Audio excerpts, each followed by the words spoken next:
Sa akin pong kaibigan, kay Attorney Matibag, mahal na saksi. Mabilis lang po ito. Ako po ay napunta sa PDP Laban dahil po sa inyo. Tama po. Opo. Kayo po ang kumimbinsi sa akin. Tama po. Campaign manager niyo pa po. Opo. At masasabi po natin na isa kayo sa nagpa-number 1 po sa akin. Tama po. Sa lugar po namin, number 1 po kayo. Opo. Attorney Matibag, sumama po ako sa inyo dahil alam ko na isa po kayo sa arkitekto ng pagkapanalo ni President Rodrigo Roa Duterte. Tama po ba? Hindi po. Sapagkat noong 2016, ako po ay campaign manager ng Region 4A ni Secretary Mar Rojas po. Ayun. So, hindi po kayo connected nung panahon na yon kay Pangulong Rodrigo Roa Duterte? Hindi po. Opo. Kung kayo po ay nagtatrabaho sa mga iba't ibang politiko, kayo po ba ay matatawag na political analyst o political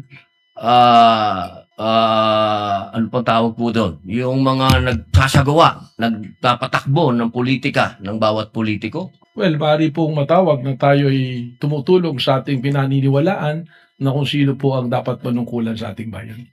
Opo. Ibig po sabihin, pwede po kayong gumawa ng isang kandidato at manalo. Makatulong lang po. Sapagkat ang paniwala ko po, hindi naman po isang tao, lalo na ako, ang magpapanalo ng isang kandidato. Opo. So ngayon po, masasabi po natin na pwede po kayong magtrabaho bilang isang political operator? Political planner. Ano po ba Or- konteksto ng political operator? Ang ibig ko sabihin, ako po ay nasasama sa isang political party noon. So, tumutulong po tayong maipanalo ang isang kandidato ng political party. Opo. Maipanalo lang po. Ano po ba ang trabaho ng political operator sa Pilipinas? Pwedeng gumawa? Pwede din sumira? Well, ang political operator to be successful, kailangan po yung kanyang sasamahan ay magtagumpay ang Adili, kanyang laban at advokasya. Adili, abi ni mo, Attorney Matibag, mayon ka nga operator man, political operator. Hindi nga man si Senator Bin Padilla nga ang trabaho, manira, para mo daw. That's part of being a political planner. Anthony Sarmiento Yamit. So kung political planner ka, ang imong buhaton, magpadaog, dili kay mapildi lang.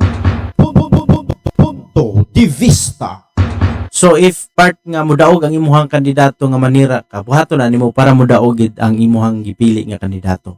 Dili manghilabot. Apan manginlabot. Yun lang po. Maraming salamat po. Ang pangutana ni Senator Bin Padilla sa atong mga prosecutor, especially kang congresswoman, nagpahinumdum niya nga niadtong nangagi nga siya ang presiding chair diha sa House of Representatives, ang nahitabo kunay mga tao nga gustong mutingog bisag kato sa time pa ni Barbers nga kunay mutingog citing in contempt, dili nila patingugon, ilahan na lang na feel karon. Anthony Sarmiento Yamit.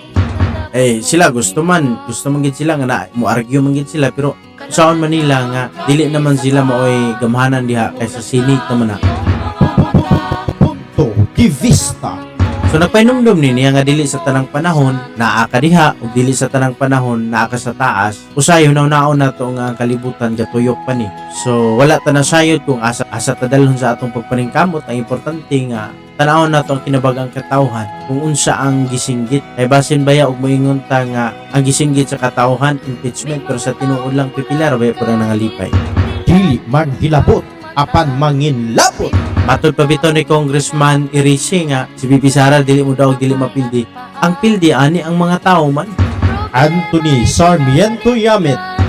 Ang mga taxes sa mga tao nga gigamit nga pila ka milyon ang nahurot para lang anang nga impeachment gumikan lamang sa usa ka tawo. Kaya ang tinuod linubdangan ani ang 2028 man nga mapugnan gid si Bibi Sara nga makadagan isip presidente sa Pilipinas.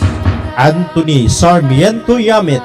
Nagpahinumdum ni sa atong House of Representatives nga usahay gatuyok lang ni siya, pero at the end of the day ang tingog pagyapon sa katawhan ng tanawon kitsang angayan nga mamunuan ug mamahimong inahan o amahan sa nasod nga Pilipinas. Anthony Sarmiento Yamit. Punto de vista. Dili manghilabot. Apan manginlabot.